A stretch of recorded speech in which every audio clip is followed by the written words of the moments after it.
You know the feeling, right? The clock is ticking down to midnight.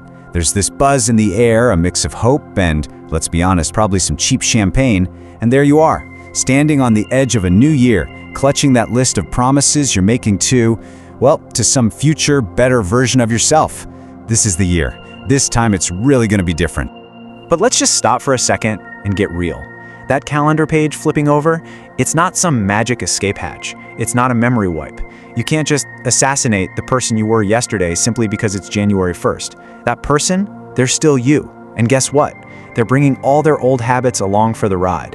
So let's really dive into this uncomfortable truth. You know, we're all taught that dreaming big is this amazing virtue, that having huge ambition is the best thing you can do. But what if? What if that's the biggest lie we tell ourselves every single year? What if that grand, beautiful, sweeping ambition is actually just an incredibly elaborate place to hide? A perfect fantasy that keeps us from ever having to do the actual work. There's actually a name for this trap. It's called the identity fallacy. It is the absolute delusion that a date on a calendar has the power to just rewrite your brain's wiring. Think about it. You're setting goals for a complete stranger, this perfect, disciplined, always motivated stranger.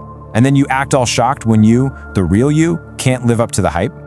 So what happens next? Come on, you know what happens next. It's so predictable. Because, we are predictable. That fresh start feeling wears off, and reality shows up to collect. And this isn't bad luck, it's not a fluke, it's just a simple audit of the system you designed. And the numbers, my friend, they do not lie. Does any of this sound painfully familiar? You fall into that classic all-or-nothing trap, right?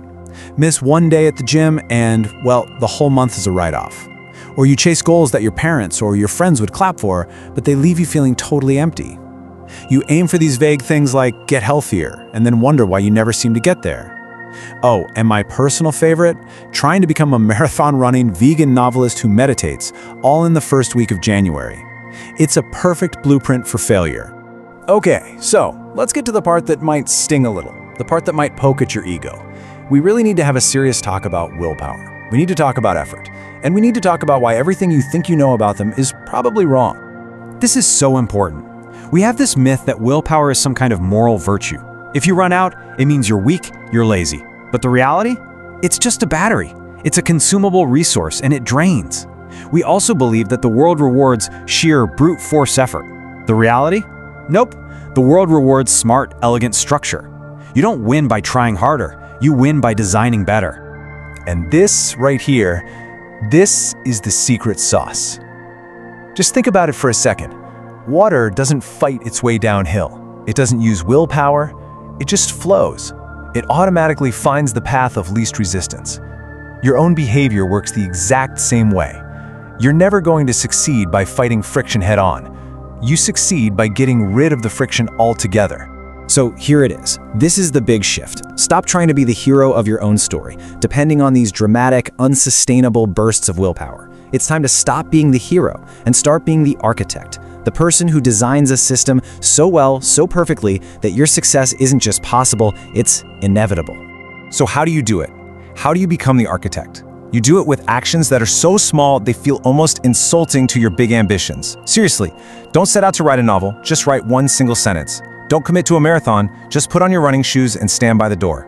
Don't try to become a meditation guru, just sit in a chair, in silence, for 60 seconds. The barrier to entry is basically zero. You have no excuse not to do it. And that just reframes the whole thing, doesn't it? This isn't about some flashy Hollywood transformation montage. It is not about becoming a superhero overnight. The real goal is to build a process that is so simple, so mechanical, so boring that you can't help but follow through.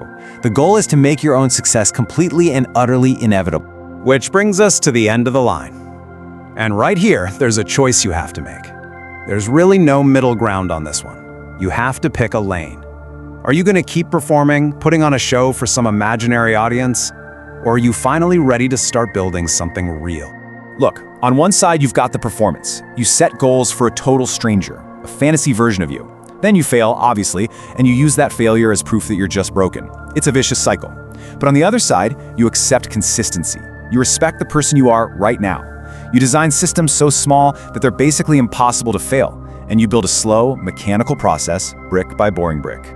So, the choice is yours. Are you going to keep making promises to a stranger you'll never meet? Or are you finally going to start designing a life for the person who's actually here? The mirror is waiting. What do you see?